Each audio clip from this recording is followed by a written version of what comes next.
आपने कभी सोचा है कि जिस शानदार जर्मन कार या यूरोपियन लग्जरी गाड़ी को सड़क पर देखकर आप सिर्फ सपने बुनते थे, वो बहुत जल्द आपके बजट के करीब आ सकती है?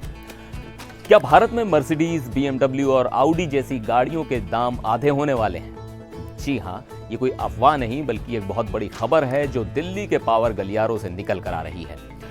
अगर आप कार लवर हैं तो आज की ये खबर आपके चेहरे पर बड़ी सी मुस्कान लाने वाली है। नमस्कार, मैं हूं सिद्धार्थ प्रकाश।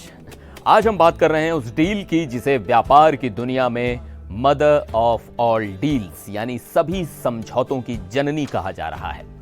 न्यूज एजेंसी रॉयटर्स के हवाले से खबर आ रही है कि भारत और यूरोपियन यूनियन के बीच फ्री ट्रेड एग्रीमेंट यानी मुक्त व्यापार समझौता अपने अंतिम चरण में है और इस समझौते का सबसे बड़ा बम फूटने वाला है विदेशी कारों की कीमतों पर। सीधे शब्दों में समझें तो अब तक अगर यूरोप से कोई कार भारत आती थी तो उस पर सरकार 110% तक का भारी भरकम इंपोर्ट टैक्स लगाती थी, यानी कार की असली कीमत से भी ज्यादा तो आपको टैक्स देना पड़ता था। लेकिन अब खबर यह है कि मोदी सरकार इस टैक्स को घटाकर सीधा 40% करने का मन बना चुकी है। जी हां, 110 से सीधे 40 पर। और बात यहीं खत्म नहीं होती, समय के साथ इसे घटाकर 10% तक लाने की योजना है।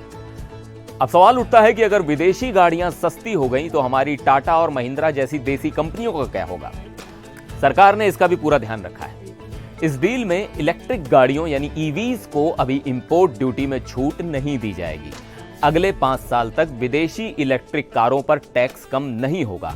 ऐसा इसलिए किया गया है क्योंकि भारत में टाटा मोटर्स और महिंद्रा, जिन्होंने ईवी सेक्टर में भारी निवेश किया है, उनका नुकसान ना हो। 5 साल बाद जब हमारी कंपनियां मजबूत हो जाएंगी तब विदेशी ईवीज के लिए भी रास्ते खोले जाएंगे। भारत दुनिया का तीसरा सबसे बड़ा कार बाजार है, लेकिन यहां सुजुकी और हुंडई जैसी कंपनियों का राज है। यूरोपियन कंपनियों की हिस्सेदारी 4% से भी कम है क्योंकि उनकी गाड़ियां टैक्स की वजह से बहुत महंगी हो जाती हैं। इलॉन मस्क ने भी कई बार भारत के हाई इंपोर्ट टैक्स की आलोचना की थी, लेकिन अब 40% टैक्स होने से ये कंपनियां अपनी गाड़ियां भारत में लाकर बेच सकेंगी, मार्केट को टेस्ट कर सकेंगी और फिर यहीं पर अपनी फैक्ट्री लगाने का फैसला ले सकेंगी। रॉयटर्स के मुताबिक ये डील मंगलवार तक फाइनल हो सकती है। इसे सिर्फ कारों तक सीमित मत मानिए। इस समझौते से भारत के कपड़ा उद्योग और ज्वेलरी सेक्टर को भी यूरोप में बिना टैक्स के माल बेचने का मौका मिलेगा, जो अभी अमेरिकी टैक्स की मार झेल रहे हैं। तो कुल मिलाकर यह खबर भारतीय कार खरीदारों के लिए किसी लॉटरी से कम नहीं है। अब आप कमेंट करके बताइए कि अगर कीमतें कम हुई तो आप कौन सी यूरोपियन कार खरीदना पसंद करेंगे। फिर मिलेंगे एक और वीडियो में। देखते रहिए एनडीटीवी इंडिया।